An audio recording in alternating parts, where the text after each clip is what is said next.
Bonjour et bienvenue dans le podcast des coachs et des thérapeutes, le podcast pour les pros du bien-être. Je m'appelle Lucas et quant à moi, je m'occupe d'accompagner les professionnels dans leur communication en vidéo. Dans cet épisode numéro 2 du podcast, je reçois Céline Adjadj qui va nous raconter son parcours très inspirant de commercial chez Arco Pharma à fonder son propre centre du bien-être où elle forme désormais des thérapeutes chaque année. Céline a eu un parcours riche et inspirant et j'espère qu'elle vous inspirera à votre tour. Si l'épisode vous plaît, n'hésitez pas à commenter et à mettre des étoiles sur votre plateforme d'écoute. Je vous remercie et bon épisode. Donc, je m'appelle Céline Adjadj, je suis psycho-énergéticienne, nutrithérapeute et formatrice. J'ai aussi créé ma gamme de produits en tant que nutrithérapeute de phytothérapie, vitamines, minéraux, des élixirs de nettoyage énergétique, etc. Donc, j'ai commencé réellement mon cabinet il y a 7 ans, mais je baigne dans l'énergétique et dans tout ce qui est mémoire cellulaire depuis plus de 22 ans maintenant. Comment ça s'est passé? J'ai travaillé dans un laboratoire de produits énergétiques et c'est comme ça que j'ai appris au début la médecine énergétique chinoise et puis après je me suis formée pour moi-même en Ayurveda, mémoire cellulaire et j'avais besoin de comprendre pour moi déjà ce cheminement personnel et puis après que j'ai mis à profit en ouvrant mon cabinet en 2014. Voilà. Ok, super, bienvenue Céline en tout cas sur ce podcast. Merci. Ravi que tu en fasses partie. Et je vais te poser une autre question du coup. Donc aujourd'hui, si je ne me trompe pas, tu as ton propre centre de bien-être, oui, du coup, qui s'appelle Naturel Conseil, mais ton propre centre physique. Oui, absolument. Où dedans, du coup, il y a plusieurs cabinets, etc. Avant d'en arriver là, puisque du coup, rappelle-moi combien de temps exactement ça fait depuis 2014 7 ans. 7 ans, ok. Avant d'en arriver là, est-ce que tu peux m'expliquer du coup, il y a 7 ans, d'où tu es partie? Ah oui, je suis partie de très loin, puisque je sortais d'un burn-out. J'étais seule avec mes enfants, on avait des problèmes d'argent justement à ce moment-là, donc c'était hyper compliqué pour moi de commencer quelque chose. J'avais pris conscience que j'avais de fortes connaissances en énergétique, en psycho-énergétique, donc j'ai commencé à me former pour devenir thérapeute à ce moment-là. Donc j'ai commencé à domicile, j'avais pas du tout de cabinet au début, où les gens venaient chez moi dans mon salon, puisque il faut bien commencer à un moment. Et puis après, petit à petit, j'ai eu mon premier petit cabinet dans mon village au Broc. Dans certains qui me suivent depuis longtemps ont connu ce cabinet-là. Et je faisais aussi beaucoup de domicile. Et puis petit à petit, je suis descendue après sur Nice-Saint-Isidore dans un petit cabinet de 10 mètres carrés. Et puis après, voilà, j'ai créé vraiment mon centre parce que mon but, c'est aussi de partager aussi avec les thérapeutes que chacun puisse transmettre au mieux le bien-être. Ok, super. Et alors de quoi c'était venu à la base cette passion du coup pour l'énergétique? Je suis tombée un peu dedans quand j'avais 20 ans en rentrant dans ce laboratoire de compléments alimentaires, mais je ne savais pas que c'était énergétique. Donc au début c'était un petit peu par hasard, il n'y a jamais de hasard non plus. Et puis quand j'ai commencé à connaître un peu plus la méthode qu'il y avait dans ce laboratoire, c'est vrai que je découvrais beaucoup de choses mais que je reconnaissais un petit peu. Donc voilà, ça m'a fait cheminer beaucoup sur moi. Donc après je reconnaissais aussi ma sensibilité au travers de cet apprentissage. Et c'est comme ça que j'ai pu travailler. Mais au début, je pensais que juste j'apprenais, mais je n'avais pas pris conscience de toutes les connaissances emmagasinées pendant 15 ans, donc dans cette première période de vie, pour après pouvoir le retransmettre. Alors beaucoup me disaient à l'époque, mais pourquoi tu n'es pas thérapeute, pourquoi tu ne montes pas ton cabinet? Et je n'avais pas du tout conscience de ça. J'avais vraiment conscience que j'avais appris beaucoup de choses, point, voilà, pour moi, mais je n'avais pas pris conscience que je pouvais retransmettre. C'est après, dans un deuxième temps, que cette maturité est arrivée. C'est quelque chose qui est arrivé assez naturellement? Pas du tout, puisque c'est arrivé avec un burn-out où j'étais en épuisement total. Voilà. Après, j'avais divorcé 1 an avant aussi, donc il y avait une accumulation de choses. Mais il y avait des signes en fait qui sont là, mais qu'on ne veut pas toujours voir parce qu'on est quand même dans un travail qui est là, même si ça nous plaît. Enfin, ça me plaisait, mais j'avais fait le tour quand même, voilà. Mais je ne voulais pas le quitter parce que j'étais seule avec mes enfants. On a nos peurs aussi, nos angoisses, etc. Donc c'était quand même assez confortable, on va dire. Mais l'univers, à un moment, m'a poussée dans mes retranchements avec un burn-out pour me dire bon stop, c'est plus ton chemin aujourd'hui et il y a peut-être quelque chose d'autre que je ne voyais pas tout de suite. Donc c'est au fur et à mesure de travailler sur moi avec des thérapies douces que j'ai pris conscience et analysé que j'ai pu du coup évoluer et en faisant aussi un bilan de compétences. Voilà. Ok, ouais, c'est vraiment tout ce, en gros de ce que tu me dis, c'est vraiment tout ce travail sur toi que tu as fait, qui t'a vraiment amené là, à faire ce que tu fais aujourd'hui, puisque tu as eu quand même une bonne évolution, puisque du coup en 7 ans, tu es parti, du coup tu faisais juste des consultations dans ton cabinet quand tu as commencé? Pas que, parce que comme j'étais dans un laboratoire de compléments alimentaires et que j'étais responsable commercial à la base, j'étais partie pour vendre des produits. Donc j'avais acheté des produits ayurvédiques en fait, que je me suis dit je vais vendre vendre les produits et je commence les séances énergétiques en annexe, quoi, on va dire. Voilà. Et en fait, ça a complètement basculé dans l'autre sens où ce sont les séances qui ont vraiment pris le dessus, mais au début, c'était pas du tout prévu comme ça. Vendre des produits, ben oui, parce que je me disais que je savais faire que ça. J'avais pas conscience que je pouvais être praticienne à temps complet. Ben, complètement. Okay. Ça a vraiment basculé dans l'autre sens. Voilà. Ok. Et après, du coup, alors maintenant, aujourd'hui, tu as même ton propre, t'es même organisme de formation, donc tu formes des apprentis psycho-énergéticiens dans un cursus EPCH d'un an. Oui. Je suis bien renseigné. Et du coup, comment ça t'est venu, le fait de faire de la formation? C'est venu bien après ou C'est venu, oui. 3 ans à peu près après, 3-4 ans après, on va dire, oui, à peu près, c'est ça. Et en fait, c'est pas venu par moi-même non plus, puisque ce sont des clients qui étaient, parce que j'ai beaucoup d'infirmières en fait dans mes clientes, et qui me disaient, mais nous, on a besoin de connaître un petit peu à côté de notre métier pour se protéger nous, pour donner peut-être aussi un peu d'énergie aux patients pour les remonter un petit peu, etc. Pour notre entourage, on a besoin aussi d'un cursus de formation. Toi, ce que tu fais, ça fonctionne bien.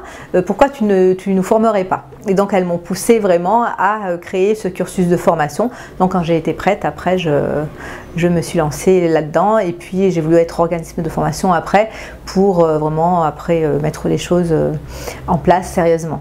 Ok, donc si je récapitule un peu la progression, donc au début, bon, tu as voulu faire vendre tes propres produits et en même temps du coup tu as fait des séances énergétiques, plus malgré toi du coup. Oui. Et après, une fois que ton activité du coup s'est stabilisée, j'imagine entre les séances énergétiques et la vente de produits, c'est ça. Tu t'es lancé dans la formation. Alors je faisais déjà des petites formations d'une journée, mais c'était pas ma méthode à moi, c'était une autre méthode que je donnais, voilà, des petites formations à la journée aussi, mais c'était pas le gros cursus de psycho-énergétique qui est venu lui après, quoi. Est-ce que ton activité a évolué de façon assez stable ou est-ce qu'il y a eu un gros pic à un moment Oui, il y a eu un pic à un moment, donc je ne sais pas si c'est vers les 3 ans quand j'ai créé ce cursus de formation. Puis après, c'est l'expérience aussi où on a moins peur quand il y a des vagues où on travaille beaucoup, on travaille moins. Bon, déjà, il y a moins de vagues, bien sûr, puisque la clientèle commence bien sûr à s'étoffer, donc il y a ça. Et puis en même temps, voilà, il y a eu les formations aussi qui ont pris le pas. Et à ce moment-là aussi, j'ai créé ma gamme de produits, puisqu'avant, je ne faisais que revendre des produits que j'achetais. Et là, après, j'ai aussi créé cette gamme. Donc c'est vrai qu'on a monté, j'ai monté un peu tout en même temps, donc ce qui fait qu'effectivement il y a eu un gros pic il a fallu assumer aussi parce qu'il fallait répondre aussi à la demande en même temps.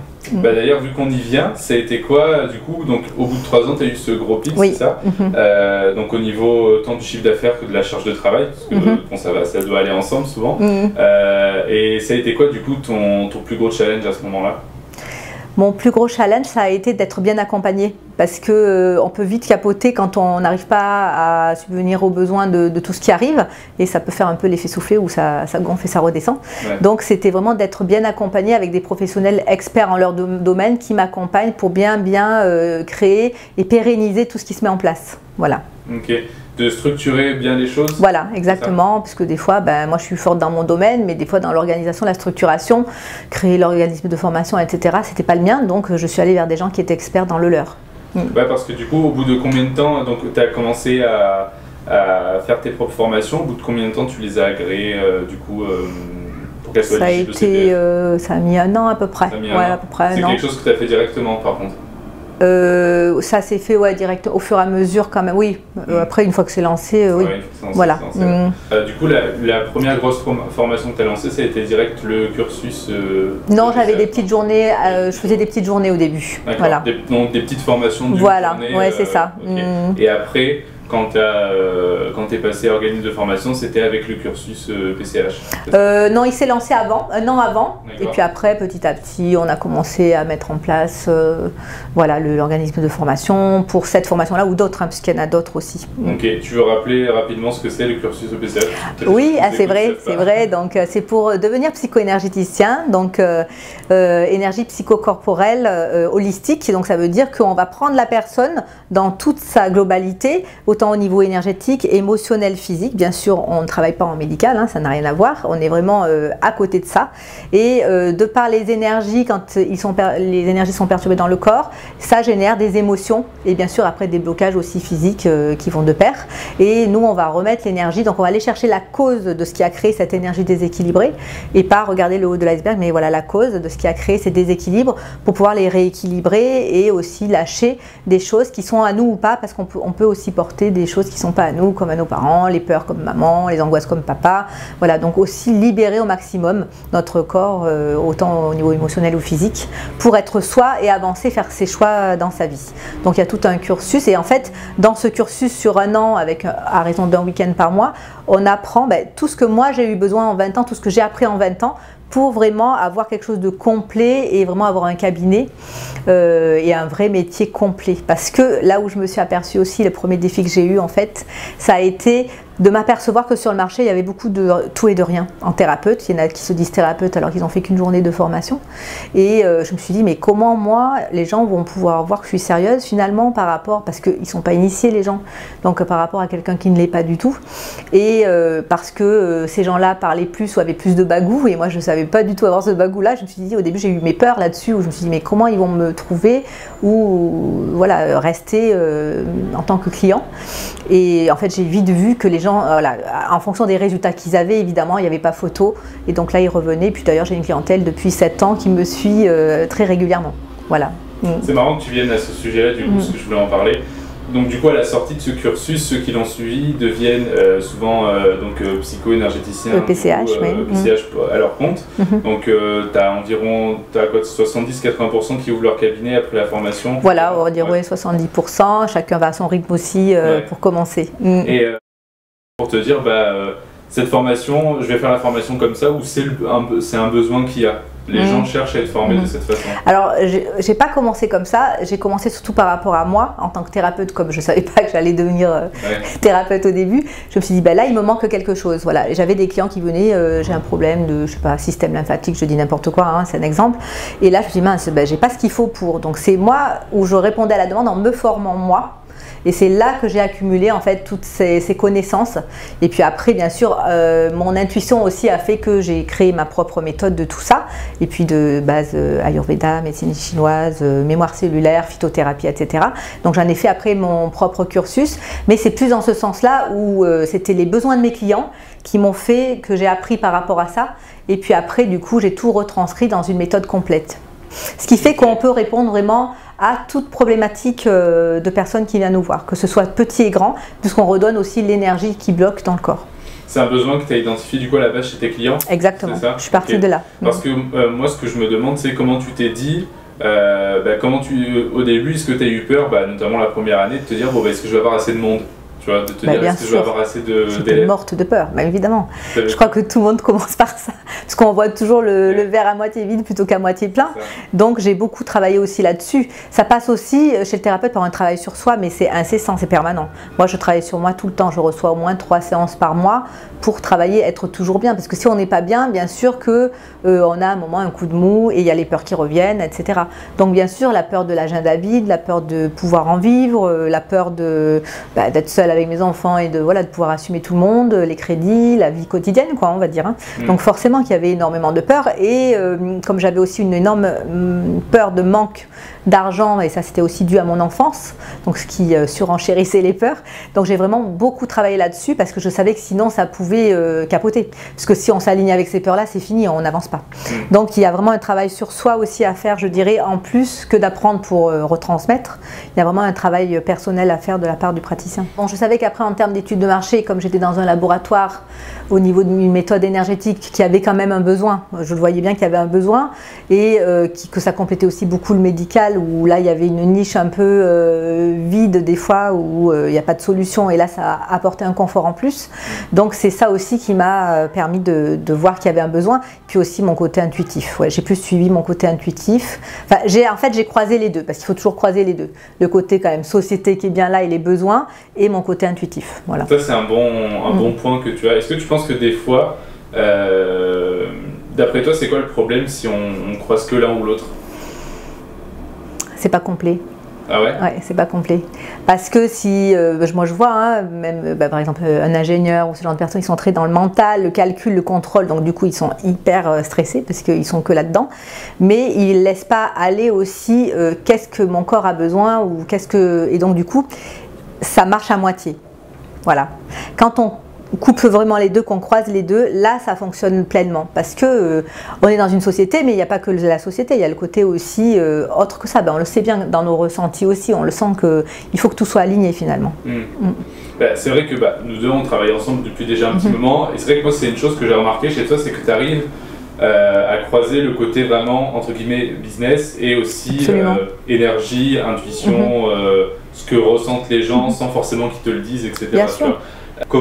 Qu'est-ce que tu fais au quotidien qui fait que à la fois tu es l'épée sur terre en termes business, en termes une offre et une demande A plus B, quoi, et le truc de te dire j'arrive à ressentir ce que les gens ont besoin, ou du moins ce que mes clients peuvent avoir besoin, tu vois. L'être humain, il est vraiment entre ciel et terre, hein, si on regarde bien, et on a vraiment besoin d'un équilibre entre les deux. C'est-à-dire pas trop terre à terre, pas trop la tête dans le ciel, puisqu'il y en a qui sont aussi là-haut un peu trop. Donc il faut vraiment avoir le juste équilibre pour pouvoir aussi capter les choses avec cet équilibre. Oui, il y a le côté terre à terre, et il y a aussi le côté, bien sûr, un peu la tête dans les étoiles, mais pas que, voilà. Ouais, pas que. Le fait d'être au contact régulier de tes clients grâce aux séances, c'est quelque chose qui t'aide beaucoup aussi par rapport à ça, pour capter bien sûr. les intuitions du moment. Oui, tout à fait, parce que c'est très rigolo, parce qu'en clientèle, quand je les ai, il y a beaucoup de vagues de personnes qui arrivent, il y a une période angoisse. Après, il va y avoir les périodes des peurs, et c'est assez marrant, les périodes où j'attire des gens, alors c'est fréquentiel après, plein de gens qui ont des problèmes de couple, ou des périodes où il y a, des angoisses, ou il y a vraiment comme des vagues, où comme si, plus en collectif, il y avait des choses à nettoyer de façon plus grande que ce que j'ai dans mon cabinet, mais c'est un échantillon finalement. Ouais, on l'avait remarqué notamment une fois, plein de fois, souvent en faisant des posts sur les réseaux sociaux, tu me dis non, mais là je sais que cette semaine, je vais parler de ça parce que je sais que ce que les gens ressentent, et des fois, tu publies un truc et t'as plein de gens qui te disent mais oui, c'est totalement ce que je ressens. C'est ce que j'attendais, ouais. C'est pas, il y a des gens qui vont dire c'est le fruit du hasard, mais il y a quelque chose en plus, oui. Tu vois. Oui, quand je mets même une citation, puisque je la sens de bon matin, chaque jour. Et souvent mes clients me disent, chaque fois vous tombez juste, c'était exactement ce que j'avais besoin aujourd'hui par rapport à ce que je vis. Donc voilà. Est-ce que tu penses que tu arriverais toujours à avoir ce côté-là si demain tu étais moins en contact des clients? Parce que du coup, pour ceux qui nous écoutent, je rappelle que du coup aujourd'hui tu as la formation et tu as du coup maintenant les produits de ta propre gamme, mais tu continues toujours à faire des séances énergétiques. Bien sûr, toujours. Du coup, j'imagine qu'un avantage que tu en tires, c'est que ça te permet d'être au contact de tes clients directs. Est-ce que si demain tu n'en faisais plus, ça serait impactant pour toi à ce niveau-là? Absolument. Ouais. Ce serait même impossible de faire des formations sans avoir un retour clinique, on va dire, pratique sur les clients, parce que c'est ce qui me permet aussi d'avoir de nouveaux protocoles, parce que l'énergie bouge. Donc j'ai des protocoles aujourd'hui que je redonne aussi en formation en psycho-énergétique pour retransmettre, mais bien sûr qu'il y a des nouveaux protocoles, là je viens d'en créer 2 là, il y a quelques jours, qui sont nouveaux énergétiquement et dont j'ai besoin. Et si j'ai pas mes clients, les protocoles vont pas me venir comme ça. On a besoin autant de théorie et de connaissances que de pratique pour vraiment être un bon praticien. Comment est-ce que tu t'es fait en gros ton cercle de clients au fur et à mesure? Donc, après, chaque domaine du coup est différent. Commence pour les séances psycho-énergétiques. J'imagine que c'est une clientèle locale que tu as depuis longtemps. Alors au début, j'ai commencé dans mon petit village au Broc, donc je commençais avec les villageois. Et en fait, c'est surtout eux qui parlent de moi, plus que moi, je savais parler de moi-même. Donc c'était compliqué pour moi de parler de moi. Et c'était ceux qui avaient essayé les séances et qui avaient les résultats qui parlaient plus de moi et qui voyaient que ça faisait du bien. Donc allez voir Céline. D'ailleurs, au village, au début, il y a aussi les jugements des autres où on m'avait dit ça marchera pas ce que vous faites, c'est bizarre. Enfin, pour eux, ils n'arrivaient pas à palper ce que ça pouvait être.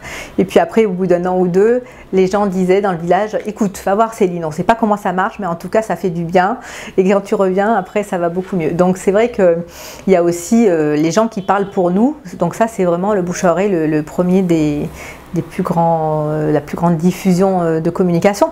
Mais après, bien sûr, au début, comme on n'a pas ce bouche à oreille, il faut se faire connaître. Donc, je me suis forcée à aller voir d'autres entrepreneurs, dans des soirées de thérapeutes ou des soirées même d'autres entrepreneurs, de distribuer mes flyers, d'essayer de faire des petits ateliers ou des petites conférences. Voilà. Il faut se montrer, sinon on est un peu notre propre vitrine. Et surtout, en tant que praticien, les gens ont besoin de voir la personne pour prendre confiance, puisque le visuel est important aussi, d'avoir confiance en la personne ou pas. Donc vraiment, voilà, s'ouvrir aussi à tout le monde.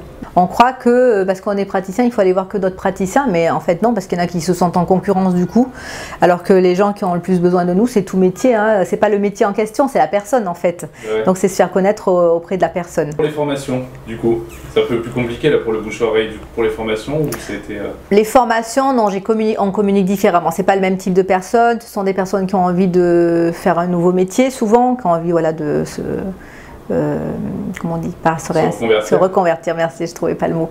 Donc voilà, donc souvent ce sont des personnes qui ont envie de se reconvertir ou des personnes qui sont dans le médical, qui ont envie d'un côté un peu plus paramédical, d'ouvrir un cabinet à côté de ce qu'ils font. Donc c'est pas du tout la même cible, on va dire, voilà, donc c'est plus des gens qu'on va retrouver ou dans lesquels je vais communiquer autrement, donc par des sites professionnels plutôt, au niveau des formations, au niveau de sites professionnels pour les thérapies. Voilà, donc ça va être plus aussi ce côté-là, se montrer dans des salons du bien-être aussi. Bon, là, en ce moment, c'est un petit peu moins présent, mais voilà, se montrer aussi dans des salons du bien-être. Mais là, voilà, s'ouvrir à quelqu'un qui veut devenir professionnel. Ok. Et pour les formations, du coup, tu vas... pour réussir à les communiquer, tu vas les communiquer de quelle façon en général? Les formations, ouais. Par mail justement, du coup par mail ou sur ces sites qu'on paye du coup pour communiquer, des sites de communication, ça peut être ce genre de choses. Et puis aussi sur les salons en faisant aussi des conférences, voilà. Alors après il y a aussi certains de mes clients qui se sont aussi formés pour changer de métier également. Parce que souvent d'ailleurs, les gens qui sont intéressés viennent quand même faire une séance ou deux avant pour voir si ça leur plaît, ce qui est normal, et puis ensuite voilà, s'engager dans la formation. Ouais, et où ils ont la transition qui se font petit à petit, quoi, c'est ça? Oui, tout à fait. Et ouais. Oui, parce que c'est vraiment un cheminement, une maturité aussi à avoir, etc. Ouais, ouais. Et c'est tout un chemin qu'ils font du moment où ils se disent « Ah oui, peut-être c'est pas bête », au moment où ils se joignent dans la formation. Oui, et ils savent, puisque je leur explique bien avant, ils ont le programme détaillé aussi, puisqu'il y a beaucoup de choses dans le programme, ils savent que c'est autant un travail sur eux, parce que, comme je disais tout à l'heure, un praticien, il doit faire vraiment un travail sur lui pour pouvoir redonner. C'est autant un travail sur eux que ce qu'ils pourront retransmettre ensuite. Donc, ils savent que ça ne va pas être toujours simple au niveau de la formation, mais ça fait partie du jeu, que ce soit intense aussi, pour monter en conscience et être toujours bien, faire des choix pour soi, etc. Ouais, ça les met dans les... ça les met un peu dans leur zone d'inconfort. Oui, ça peut passer par des zones d'inconfort, même très inconfortables, mais pour être mieux éveillé et lâcher un peu nos casseroles qui peuvent nous alourdir. Ouais, ok. Tout à l'heure, tu parlais beaucoup que tu te formais beaucoup en continu. Sur quoi exactement te formes-tu en continu et c'est quoi qui t'a été le plus utile dans ton cursus pour te former? Alors, je suis l'énergie, pareil, du moment, de mes besoins ou de ce que je capte. Au début, comme je disais, la peur du manque, j'ai beaucoup travaillé aussi sur l'énergie argent, mais derrière l'énergie argent, c'est l'énergie cœur. Donc voilà, c'est le donner, le recevoir. Donc il y a toute une énergie aussi à travailler. Voilà, j'avais commencé par ça. Et quand on travaille sur une formation ou quand on se forme, on attire aussi des gens sur ce sujet-là, à ce moment-là. En ce moment, je suis en train de travailler depuis à peu près 6 mois sur les relations de couple, les relations amicales, etc. Donc j'attire beaucoup dans mon cabinet des gens qui ont des soucis de relations, qui ne rencontrent pas quelqu'un ou qui sont insatisfaits, etc. Et c'est vrai que forcément, tout est fréquentiel, donc quand je vais travailler moi-même sur une formation pour moi comme pour redonner aux autres, ça va aussi s'aligner avec les fréquences et les personnes qui en ont besoin. D'accord, ok. Selon, en gros, du coup, selon où tu en es, ou selon les moments, selon les périodes, tu vas travailler sur différentes choses Absolument. qui, toi, te paraissent importantes. Oui, tout à fait. À un moment, ça a été vraiment les protocoles corps. Je sentais vraiment qu'il y avait besoin de travailler sur les protocoles corps, système immunitaire, respiratoire, lymphatique, etc.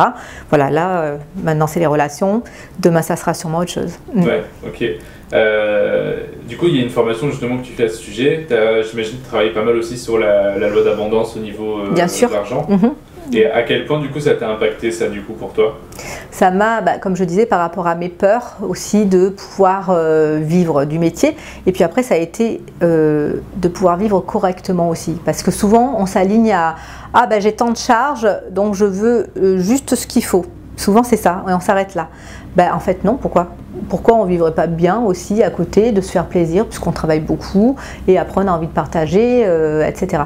Donc j'ai vraiment commencé à voir plus grand, mais pas que l'argent pour l'argent, mais c'est dans le but de quelque chose. Moi, le but c'est quoi? C'est aujourd'hui j'ai mon centre de bien-être et j'en suis ravie, mais c'est pourquoi? C'est pour qu'on puisse avoir, voilà, là on a des cabinets partagés, on est plusieurs thérapeutes, et pour pouvoir redonner le bien-être et le meilleur aux gens et qu'il y ait un plus grand nombre de personnes qui aillent bien, parce que si ça passait que par moi, ça reste petit, on va dire. Et là, voilà, de diffuser ça à plus ample échelle, et voire même peut-être plus grand, puisque le but pour moi, c'est vraiment que les gens aillent mieux. Donc voilà. Donc moi, si je veux engendrer de l'argent aujourd'hui, ça va être mon objectif. Voilà, quel sera le vôtre aussi à chacun pour pouvoir développer ce qu'on a envie de développer et de casser nos croyances limitantes, parce qu'on en a beaucoup. Voilà, juste gagner ce qu'il faut, avoir peur du manque, etc. Donc c'est aussi casser ces croyances limitantes qui peuvent nous freiner, alors que c'est juste une loi d'abondance. L'abondance, c'est pas que dans l'argent non plus, c'est aussi dans la santé, c'est dans le bien-être, dans le bonheur, dans l'amour, et de développer tout ça. Ouais, c'est marrant de voir à quel point c'est important, comment nous, en tant que personne, mais même dans une activité qui est plus grosse comme la tienne aujourd'hui, mais que ce soit une grande ou une petite activité, à quel point la personne qui la dirige, l'état de la personne qui la dirige est importante. Bien sûr. Du coup, pour cette activité. Et oui. C'est vrai qu'on peut le voir un peu de partout, et du coup c'est intéressant ce que tu dis, c'est que c'est vrai que l'argent, je pense que c'est un peu un sujet pas sensible, mais un peu quand même, surtout en France aussi, il y a des grosses croyances. Ouais. Tu gagnes beaucoup d'argent, ouais, c'est ça. Il y a toujours le côté un peu jugeant, mais pas dans le bon sens du terme, alors que aux États-Unis, c'est bien, tu as gagné plein d'argent, c'est chouette, c'est que tu as bossé pour aussi, donc voilà. Comme tu dis, déjà le fait qu'on soit en France, et le fait aussi dans ce domaine-là, je trouve, dans le domaine du bien-être, c'est un sujet assez sensible, dans le sens où, comme tu dis, c'est assez répandu cette mentalité de je veux gagner juste ce qu'il faut, engranger beaucoup d'argent c'est mal, etc. Oui, puis il n'y a pas si longtemps, il y avait la croyance où le magnétiseur ou le rebouteux se faisait payer avec 2 poules et 3 œufs, ou enfin j'exagère, mais c'est un peu ça, et qu'on ne devait pas demander d'argent, et que si on demandait de l'argent, et c'est vraiment une croyance qui existe, alors ça cassait les dons de la personne. Alors que non, aujourd'hui on est dans une société qui est là, donc forcément qu'on a besoin quand même du côté pécunier pour vivre aussi, et par contre voilà, si on a à un moment des œufs, c'est chouette aussi, parce que c'est une abondance aussi, mais à un moment on a quand même besoin d'une partie aussi qui est là, plus financière. Voilà. Et puis dans tous les cas, l'argent du coup c'est bon pour les deux côtés, dans le sens où si les gens te donnent de l'argent, c'est que tu les aides, et c'est un échange. Voilà. Et si toi t'es payé, ça t'aide aussi à rester, à survivre du coup, et à t'expandre aussi, quoi, pour aider encore plus de gens, comme tu le dis. Exactement. Le but c'est d'aider les gens. Si t'aidais pas les gens, tu gagnerais pas d'argent. Tout à fait. Donc, et oui, la loi de l'abondance est très liée aussi à la loi de la répulsion. Les gens aussi souvent ont peur. Et donc tout ce qui est peur, ou je ne m'engage pas avec moi-même, etc. Donc on est dans la répulsion de réussir finalement. Donc ça aussi c'est des croyances à faire sauter, et c'est un gros travail à faire, mais pour toujours être dans notre mieux-être et notre épanouissement. Est-ce que tu en as vu beaucoup des confrères ou des consoeurs à toi qui étaient dans cet état d'esprit-là? Oui, énormément. Et d'ailleurs même certains qui ont ouvert leur cabinet, qui ont refermé au bout d'un an, parce que ils étaient tellement collés à leurs croyances limitantes et ils n'ont pas réussi à les surmonter, que finalement ils se sont alignés à cette croyance-là. Alors que dès qu'on les surmonte, on voit autrement. Quel conseil tu pourrais leur donner à ces gens-là pour qu'ils réussissent à déprogrammer leurs croyances, s'ils ont envie de le faire, évidemment? Alors moi je suis très persévérante, même si des fois on peut avoir des coups de mou, on est tous humains donc forcément, mais c'est avoir son objectif et être inarrêtable. Quoi qu'on vous dise, quoi qu'on vous entendez autour de vous, que personne ne puisse vous arrêter, et de bien vous entourer, parce que des fois on peut avoir des coups de mou et on a besoin aussi d'être ensemble. Moi je sais que j'ai plusieurs thérapeutes et amis qui sont là pour aussi se soutenir, c'est le but, mais d'être inarrêtable une fois qu'on a mis l'objectif en place. C'est pas une croyance qui peut être plus grande que vous, donc ne lui donnez pas cette place-là. Voilà. Ok, de pas se laisser faire, quoi. Exactement. Okay. Et oui. Tout dépend de ça, hein, vraiment de la place qu'on va prendre par rapport à tout ce qu'il y a autour. Et est-ce que je continue ou est-ce que je m'aligne à cette croyance limitante? C'est bien beau d'avoir un objectif. Si on ne met pas des choses en place pour y arriver, si on reste assis dans notre canapé, c'est pas possible, ça ne va pas arriver. Et c'est aussi l'état émotionnel dans lequel on est. Si je me dis, je veux ouvrir mon centre de bien-être, et pareil, hein, quand je l'ai acheté, j'avais plein de peur, plein d'angoisse, on est d'accord. Hein, puis la banque qui vous dit, ah ça marche pas, nanana. Donc après il y a la société bien cartésienne qui est là aussi. Hein. Mais j'aurais pu m'aligner à ce qu'ils me disent, où je leur ai dit, en fait non, vous allez trouver une solution. Donc c'est aussi quel état émotionnel dans quel état émotionnel vous vous mettez pour continuer à avancer. Est-ce que vous allez inspirer vraiment ces gens, même aussi cartésiens soient-ils, et vous montrer que vous pouvez aussi, et vous les suivrez et vous arriverez à votre objectif, ou est-ce que vous vous alignez et du coup, je n'ai pas de centre de bien-être. Voilà. Donc c'est à chacun de suivre et de continuer vraiment dans son état émotionnel, dans sa persévérance et ses objectifs. Qu'est-ce qui t'aide au quotidien à garder cet état d'esprit et à rester inarrêtable? Parce que c'est pas, comme tu dis, c'est pas facile. C'est vrai que tu as eu des complications au moment d'acheter ton centre de bien-être, avec, comme tu dis, avec des histoires de banque, etc. Et on peut avoir plein de complications qui énormément. On a l'impression que ça s'accumule et que là, le sort est contre nous. C'était le cas, puisqu'il y avait l'environnement aussi du Covid qui faisait que ça durcissait, c'était difficile. Il y a bien sûr la banque qui avait serré les verrous, donc ce qui me proposait l'année dernière, aujourd'hui il ne le proposait plus, donc il y a eu plein de choses. Mais ce qui m'a aidé, c'est ce côté équilibre cartésien, intuition. Donc je suis tombée vraiment sur des personnes, et je les remercie, de la banque qui étaient mes clients. Et comme elles savaient qu'elles avaient vécu des séances depuis des années, elles savaient qu'elles croyaient en moi parce qu'elles savaient tout ce que je pouvais donner comme bien-être et ce que je pouvais apporter aux gens. Donc elles se sont aussi battues avec moi, mais je ne leur ai pas demandé plus, mais elles l'ont fait parce qu'elles savaient que ça pouvait apporter au plus grand nombre. Et donc elles sont allées voir même le chef N+1 ou N+2, je ne sais plus, pour lui dire écoutez, je ne vous ai jamais rien demandé, mais là je vous le demande, faites un effort parce que c'est important. Et c'est vraiment, comme je dis, ce côté intuitif ou ce côté invisible qui fait qu'on vous met aussi des bonnes personnes pour vous accompagner. Et nous, c'est de garder cet état émotionnel aussi aligné pour attirer cette intuition, cette énergie positive et des gens qui viennent à vous et qui vous aident. Ça, c'est essentiel. Durant ces épreuves, c'est toujours difficile et c'est toujours bien de sentir qu'il y a des gens qui sont là pour nous aider, qu'on n'est pas tout seul. C'est ça. On n'est pas tout seul. Dans ces moments un peu durs, qu'est-ce qui t'aide à garder le cap? Dans ces moments où tu es un peu... Alors, parce que je suis une grande sensible quand même, il ne faut pas l'oublier, quand on est thérapeute, on est souvent sensible, c'est de me retirer à un moment. Quand j'ai trop d'émotions, c'est de me retirer un peu, pas de m'isoler, mais de me ressourcer, de me retrouver seule avec moi pour pouvoir méditer, retourner en moi, retrouver mes ressources propres, pour pouvoir après, bien sûr, ressortir la tête de l'eau. Mais des fois, à un moment, il y a tellement trop, c'est tellement trop qu'il faut, allez hop, on se retire, on se pose, et après on recommence. Voilà, ça c'est très important, prendre du recul. De travail. Tout à fait, poser les choses. Ça c'est essentiel. Alors moi qui étais bélier quand j'étais plus jeune, je ne savais pas le faire, maintenant je sais le faire. C'est vrai que quand on est jeune, on a tendance à se tuer à la tâche. C'est ça, oui, tout à fait. Ok. Est-ce que tu as des projets futurs, Céline, qui vont arriver? Bien sûr. Tu veux nous en parler? Non. Déjà le projet, on va dire, futur proche, c'est que ce centre de bien-être qui est ouvert depuis juillet, donc pas si longtemps, fonctionne bien, que tous les thérapeutes soient bien, que les formations se mettent en route, que d'autres formations soient mises en place, etc. Que les produits aussi commencent à bien se développer et le côté magasin aussi. Et après, si ça fonctionne, pourquoi pas dupliquer ce genre de concept. Voilà, à voir. Je vous en parlerai plus tard. Déjà, le projet actuel, c'est que tout fonctionne comme ça. Tout fonctionne bien et dans la joie et pour apporter un maximum de bien-être aux personnes. Oui, c'est clair, c'est sûr. Beaucoup parlé de ton cursus de formation et je pense que tu es loin d'être la seule psycho-énergéticienne qui fait de la formation. Bien sûr. Toi, tu dis que ça a été beaucoup un challenge quand tu as dû passer en organisme de formation, etc. Et notamment à évoluer avec ça, donc avec tes produits, tes séances, tes formations, etc. Avec tout ce que tu as vécu, entre guillemets, est-ce que tu aurais des conseils à donner aux autres énergéticiens qui sont dans ton cas, peut-être? Bien sûr. Qui le seraient en devenir? Ça serait de regarder ce qu'il y a autour de soi, donc d'autres thérapeutes, d'autres mentors, voilà, moi j'ai mes mentors, chacun a les siens, et puis ça évolue aussi bien sûr, de s'en inspirer mais de jamais dupliquer, parce que là on n'est plus sur notre propre identité, donc s'inspirer des choses, voir ce qui nous fait vibrer vraiment en soi, pour pouvoir le créer et avancer dans cet état d'être dans lequel on est pour redonner. Voilà, ça serait vraiment ça.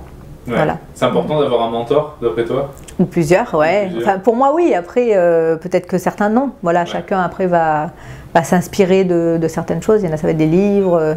Voilà, donc moi, j'aime bien aussi certains mentors en énergétique, etc. Donc voilà.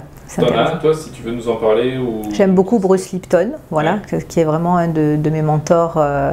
Son livre le plus connu, c'est La biologie des croyances. Donc, c'est vraiment... professeur américain qui a travaillé sur les mémoires cellulaires, donc il y a plein de vidéos sur YouTube, voilà, et il a écrit pas mal de livres aussi, et ouais, c'est une personne que j'aime beaucoup, qui est inspirante, parce que c'est vraiment le médecin, le professeur, donc qui a connu ce côté scientifique de la chose, et qui a compris que nos pensées créent vraiment notre réalité et que notre ADN peut aussi bouger par rapport à nos pensées. Et il a réussi vraiment à parler des deux. Et ça, c'est essentiel. Je trouve que c'est vraiment la base pour notre corps et notre esprit, pour un équilibre vraiment intéressant. Il parle aussi beaucoup de relations, par rapport à ces relations de couple qu'il a eues, et avec une relation très équilibrée qu'il a maintenant avec sa femme. Et aussi, pareil, il a trouvé le juste équilibre entre tout ça, entre ses besoins à soi, notre désir et notre plaisir à soi, et aussi l'équilibre qu'on peut avoir avec une autre personne. Donc ça, c'est très intéressant aussi. Ouais. Voilà. Je pense que du coup c'est assez important, dans le sens où à quel point le ou les mentors qu'on a vont nous impacter. Tout à fait. Personnellement et professionnellement. Absolument. Parce qu'il y a ce côté scientifique chez lui qui est très important, puisque dans un corps il y a aussi un côté science qu'il ne faut pas non plus dénigrer. Il y a certains thérapeutes qui disent non, le médical est là. Moi j'ai été sauvée quand j'ai eu 3 ans parce qu'il y avait le médical qui était là, et merci, voilà. Mais il y a aussi l'énergétique, et puis des fois le médical, il y a des dysfonctionnements et il ne se passe rien dans les examens, il n'y a rien, tout va bien, mais il y a un dysfonctionnement qui est là, et là il y a l'énergétique. Et l'équilibre des deux crée vraiment un équilibre parfait, on va dire. Ouais. Ah ouais. Ok. Tu nous as parlé tout à l'heure de ton gros pic que tu as eu au bout de tes 3 ans. Est-ce que, mis à part ça, tu as eu une épreuve, est-ce qu'il y a une épreuve spéciale dont tu te souviens qui a été vraiment difficile pour toi à affronter dans ton cursus? Les épreuves, c'était au début. Donc moi, je n'ai pas voulu être en micro-entreprise, j'ai voulu me mettre en société tout de suite. Ça, c'est un peu mon côté bélier. Parce que je me disais, après, c'était pas faux, mais bon, j'ai morflé quand même. Je me disais, la micro-entreprise, en fait, on est capé à un certain montant. Parce qu'après, dès qu'on dépasse le montant, on passe en société. Et moi, je ne voulais pas être justement bloquée par un montant, parce que souvent, on se limite à ce montant et on ne veut pas passer plus haut. Donc, je me suis mis tout de suite en société. Donc, à peine j'ai ouvert, j'ai eu à payer l'URSSAF, avant même de générer des séances. Donc ça m'avait mis... En plus, il s'était trompé, donc c'était des sommes astronomiques. Donc, ça m'a fait beaucoup travailler sur mes peurs sur l'argent. Après, il n'y a pas de hasard. Hein. Mais ça m'a fait énormément peur. J'avais une comptable, c'était catastrophique aussi. Donc, je savais déjà que je ne connaissais rien là-dessus. C'était assez déroutant, voilà. C'était un domaine dans lequel je rentrais, on me propulsait là, et c'était assez déroutant pour moi. Donc le début a été très chaud, les 2-3 premières années. Après, c'était plus facile quand j'ai compris comment ça fonctionnait, et voilà, s'entourer de bonnes personnes aussi, voilà. Tu m'étonnes si les premiers clients, le peu de clients que tu faisais au début, tu étais taxé comme une société. Ah oui, c'est ça. Donc du coup, c'était très dur, très dur. Puis comme j'aime pas devoir de l'argent, et là, je voyais, ah mais vous devez ça. Oula, j'ai dit, je vais jamais y arriver. Après, voilà, j'ai changé aussi ces croyances-là. Et j'ai dit non, on va les payer. Et puis après, ils m'ont remboursé, puisque c'était une erreur en plus. Donc voilà. Mais il a fallu surmonter tout ça. Donc au début, c'était costaud. Pour toi, ça a été une de tes grosses erreurs, ça ? Oui, des grosses difficultés. Oui, tout à fait. Et tes difficultés récentes, du coup, le centre de bien-être, on a dit, c'est ça ? Ça a été le centre de bien-être d'acquérir le crédit, où c'était assez compliqué. Mais voilà, du coup, tout s'est bien passé. J'étais bien entourée entre la banque, le vendeur adorable aussi, donc ça, c'est pas anodin non plus, et un notaire aussi au top. Donc ça, c'est vrai que sur notre chemin, voilà, on a des personnes qui viennent et qui accompagnent aussi pour adoucir les choses. Voilà. Ouais. Sur ça, qu'est-ce que tu pourrais dire, par exemple, aux autres psycho-énergéticiens ou quoi, qui veulent peut-être pas forcément avoir un centre de bien-être, mais qui aimeraient s'extendre à avoir plus qu'un simple cabinet? de faire ses choix pour soi en fonction de ses besoins. Bon, moi j'ai un centre de bien-être, peut-être que ça peut être juste un cabinet tout simplement, mais voilà, qu'est-ce qui les fait vibrer, qu'est-ce qui va être vraiment requis pour eux, et surtout sentir en soi si c'est léger, si ça vibre joyeusement, pour faire ses choix, et une fois qu'on sait que c'est ça, d'aller jusqu'au bout, au bout de l'objectif. Voilà. D'aller jusqu'au bout des choses. Voilà, exactement. D'être inarrêtable. Ben oui, parce que c'est aussi un éveil en conscience sur soi que d'y arriver. Ouais. Voilà, moi depuis que je suis ici, l'univers vous récompense dans le sens où ça a été difficile, donc un peu un chemin escarpé, mais c'est pas pour rien. Et là, j'ai ma clientèle et j'ai énormément de nouveaux clients qui arrivent. Je sais pas combien j'ai eu de nouveaux clients encore aujourd'hui, parce qu'on est en plein centre de Nice, il y a le tramway. Ils m'ont trouvé, ils savent pas comment, parce que tout est énergie aussi, donc voilà. Et donc après, vous êtes toujours récompensé. Une fois que vous avez passé, que vous avez atteint l'objectif, vous serez récompensé. Donc toujours penser que voilà, il y a toujours le bout du tunnel qui arrive, et puis on y arrive. L'inconfort récompense toujours un peu, non? Et je crois, ouais, il me semble, je dirais. À chaque fois que tu fais quelque chose qui est vraiment inconfortable, qui est vraiment chiant, après on a une belle récompense derrière, c'est ça. C'est bête, hein, mais quand tu fais du sport ou quand tu fais des choses qui sont chiantes et pas agréables à faire sur le moment, c'est souvent récompensé derrière. Oui, tout à fait. Alors que si on arrête avant, on n'aurait même pas pu voir ce qu'il y a derrière la porte finalement, c'est dommage. Ouais. Donc malgré toutes les difficultés que tu as eues, si c'était à refaire, tu referais tout quasi pareil, quoi. Oui. Super, je vais te poser les dernières questions. On en a parlé un petit peu tout à l'heure, tu me l'as cité, mais est-ce qu'il y a d'autres créateurs ou créatrices ou même écrivains de contenu, donc soit un créateur ou une créatrice de contenu ou un écrivain qui t'inspire et qui t'aide beaucoup au quotidien? Que ce soit un auteur ou un créateur ou une créatrice, tu m'en as cité un tout à l'heure, de ton mentor, est-ce que tu en as d'autres? Oui, alors il y a la méthode Access Consciousness que j'aime beaucoup, et Gary Douglas et Dain Heer, voilà, il y a aussi des livres où ça m'a beaucoup ouvert justement dans les croyances limitantes, les mémoires cellulaires, etc. Il y a Barbara McClintock qui est moins connue, donc Barbara McClintock, elle a fait des études sur les génomes, donc c'est-à-dire un champ de maïs qui peut être modifié selon l'environnement dans lequel il est. Donc si c'est dans un pays ou dans un autre. Donc à l'époque, puisque ça date d'il y a très très longtemps, elle avait été vraiment décriée, insultée et tout. Et puis je crois que quand elle est morte, elle a eu le prix Nobel. Souvent c'est après ou peut-être vers la fin de sa vie, mais souvent c'est comme ça. Hein. Voilà, donc parce qu'elle a montré vraiment que l'environnement avait vraiment un impact énorme sur l'ADN, sur le génome, et ça peut bouger vraiment beaucoup de choses. Donc ça, c'est à prendre en compte aussi. C'est ce qu'on prend en compte aussi en psychoénergétique EPCH. Donc c'est vrai que ça m'a beaucoup inspiré. Et puis j'en aurais encore plein d'autres, mais il faut que je cherche. Voilà. Après des plus actuels, un peu plus jeunes aussi. Il y a Patrick, comment il s'appelle, David François, David Laroche que j'aime bien, voilà, qui est plus jeune aussi. Mais je trouve que c'est bien de s'inspirer aussi de personnes plus âgées, plus jeunes, qui ont leur propre énergie, etc. Et puis après, voilà, plein d'autres personnes. Je n'ai plus en tête, mais voilà, qui pourrait nous inspirer. C'est déjà pas mal. Souvent, je crois que je ne t'ai pas précisé, mais souvent j'en demande 3. Ah ben là, voilà. C'est bien parce que tu as un mélange entre guillemets, entre guillemets des anciens et des plus actuels.